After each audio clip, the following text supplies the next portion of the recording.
negative 2 million is the cost to add to its existing buildings.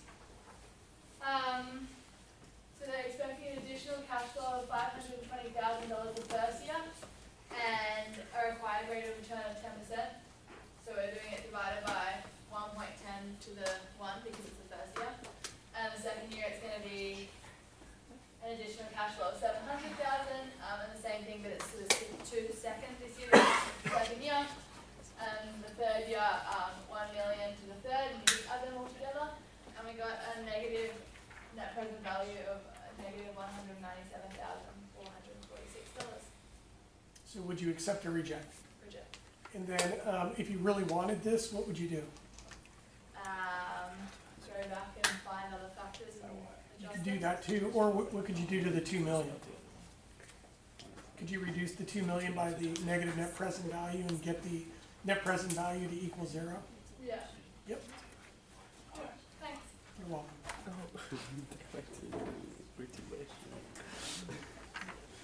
And who's going to do 49? Oh, that's like the same one. That's what we did that one too. But I mean, it's not the same question, but it's. Yeah, actually, could you do that one? I'm a little confused about something. You wanna do that one? Is that somebody else's? No, we did that question. It's just the same problem. Oh, is it? Same like idea. It's just different numbers, same problem. Okay, cool. Well, let's go through it. So is that the net, what's the net present value on? Okay, Excuse me. so this one is talking about whether or not you want to add a new line of video game consoles. And so the cost of that for the equipment would be $1,750,000, so that's why that's negative here. And then you take the expected cash flows over the next 4 years over the return rate, which would be the 15%. And then you get all these numbers, and when you add them up, you get $1,169,806. And that's the net present value? Yes, And when the net present value is positive like that, would you accept or reject? except, And then what would the internal rate of return be higher than the expected return? yes. Yes, when you have a positive net present value, your internal rate of return is greater than your discount rate. Okay?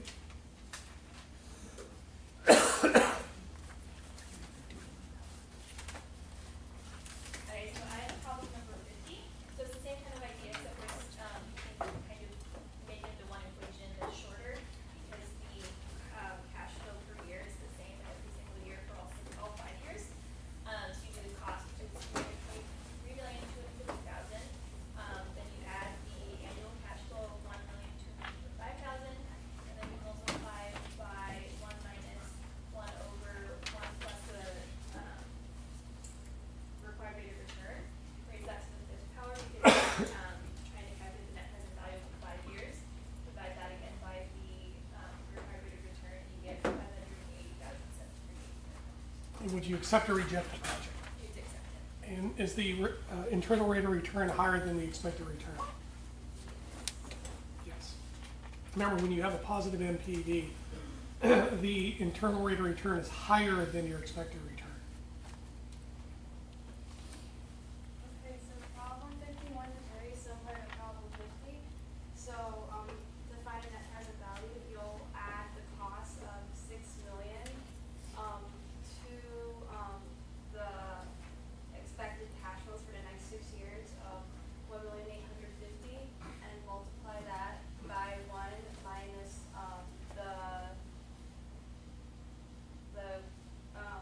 Earth's cost of capital to the 6th power because we're expecting the cash flows for the next 6 years, and then you divide that over 0.2, and then you'll get $152,194. Would you accept or reject the project? Accepted. And would the internal rate of return be higher than the expected return? Great, nice job. Okay, so for problem 52, I'm going to read it out. Turnbow Corporation is in the process of constructing a new plant at a cost of $30 million. It expects the project to generate cash flows of $13 million, $23 million, and $29 million. Over the next 3 years, the cost of capital is 20%. What is the net present value of the project? So the present value, minus 30 million, 13 million, 23 million, 29 million, and it's 20%, so it's 1.20.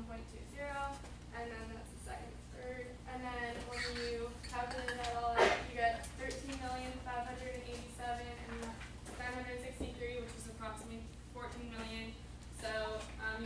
project, Mr. Monson. Nice. Problem 53, right? Yeah.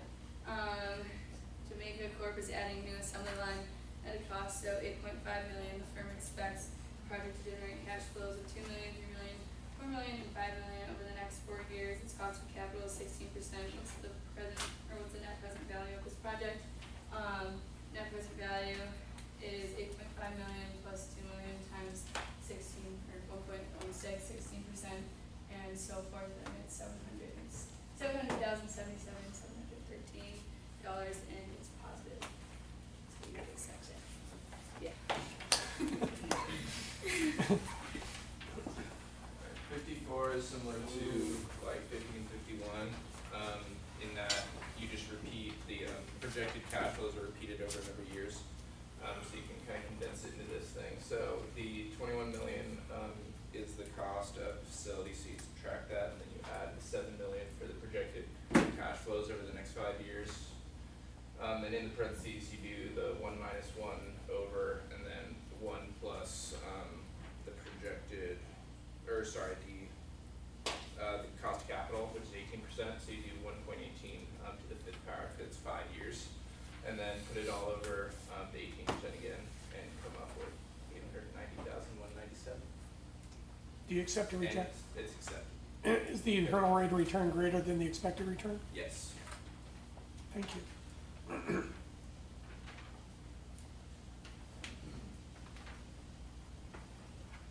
So for number 60, we're figuring out the payback period, and so to figure out the payback period, you do years before recovery plus remaining cost to recover over the cash flows during the year. So years before recovery, there's 2 years, and then to figure out the cost, you divide 94,750 by 823,330, and you will get 2.12 years. And if your payback period benchmark is 3 years, would you accept this? Yes. Yes. Excellent. So I don't think 61 is actually in the our package, but it is Elmer Sporting Goods is getting ready to produce a new line of golf clubs by investing $1.85 million. The investment will result in additional cash flows of $525,000, $812,500, and $1.2 million over the next 3 years. What is the payback period for this project? So your initial investment is 1.85 million, so you go down and then you get this with your cash flows back, so you add that and your cumulative is still negative, and then you add that one back, and so that's your second cash flow, 812,500, and then you add that back, and then you break even in between these years. So that's why you have 2 as your years before you recovered, and then right here you put the remaining cost to recover, which is 512,500, and then your current cash flows, and you divide the 2, and then add it to 2, so you get 2.43 years.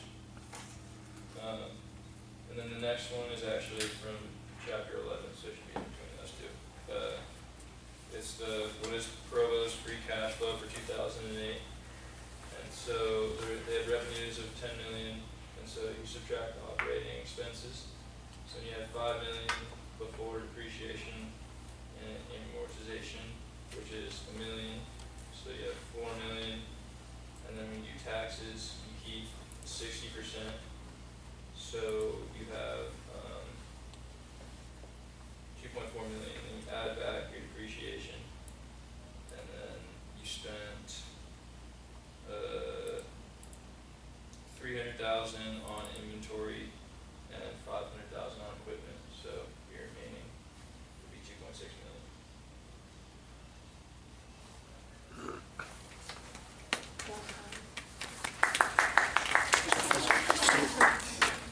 Take out the depreciation because that doesn't get taxed, Yeah. right? And then you add it back. You got it.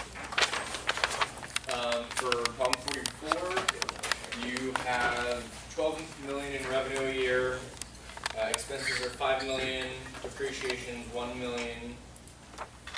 And then, so you have your lost revenue, which is 2 million, so your pre-tax income is 4 million. Take away the taxes, which are 1.6 million, then you have a net income of 2.4 million. You add back the depreciation expense, and then your free cash flow for the year is 3.4 million.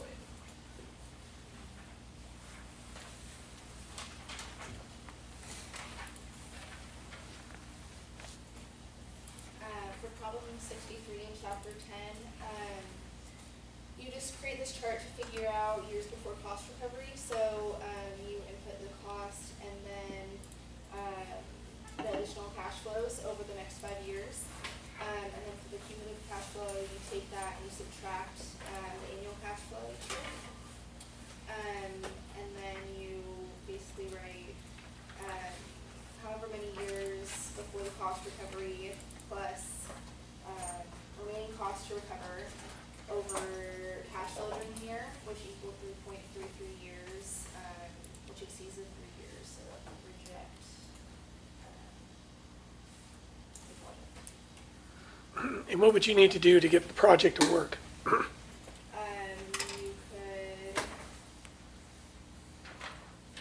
You could lower the cost of the project. And could we potentially increase the cash flows? Maybe we made a mistake there. Yeah. Yeah.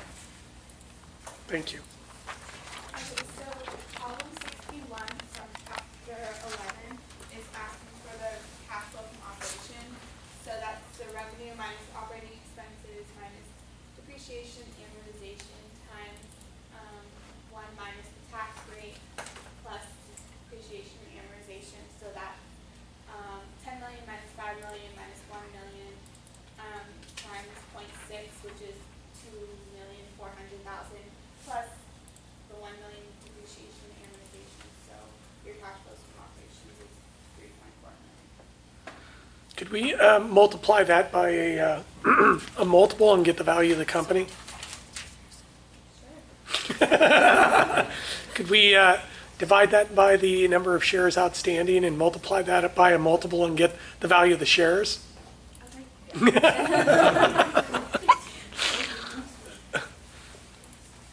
Alright, so ours was actually a group problem, so the given data was actually exactly the same. So, but mine was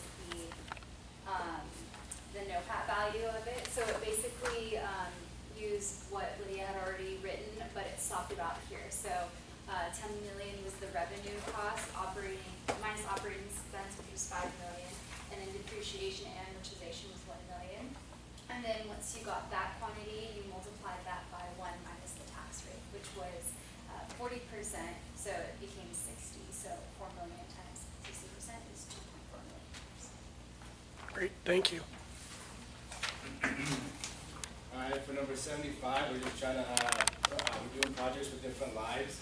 We're pretty much figuring out the equivalent annual cost of 2 different printers, a high quality one and a low quality one.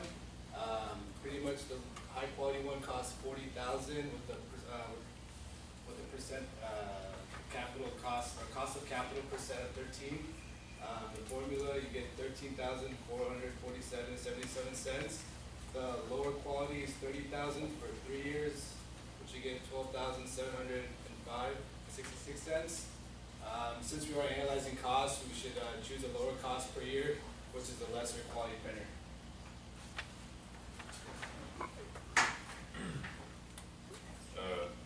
Number 76, Cleveland Millie Firm is considering when the harvest of moldy bread supply for antibiotics is calculated that the current NPV dollars for harvesting the bread are increasing according to the cost schedule. Which of the firms harvest the bread, the cost of capital is 14%.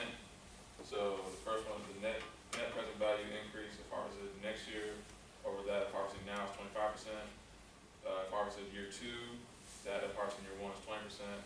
Harvested year 3 over that year 2 and all the way down there. And basically, the answer is you should harvest year 3, as you see. Thank you. So 61, Daniel Water Guns Incorporated is expected to pay a dividend of $2.10 1 year from today. If the firm's growth in dividends is expected to remain at a flat 3% forever, then what is the cost of equity capital for gain when the price of its common shares is currently $17.50. So for us, we use the formula, try to find common share. For that we use dividend yield plus capital gains.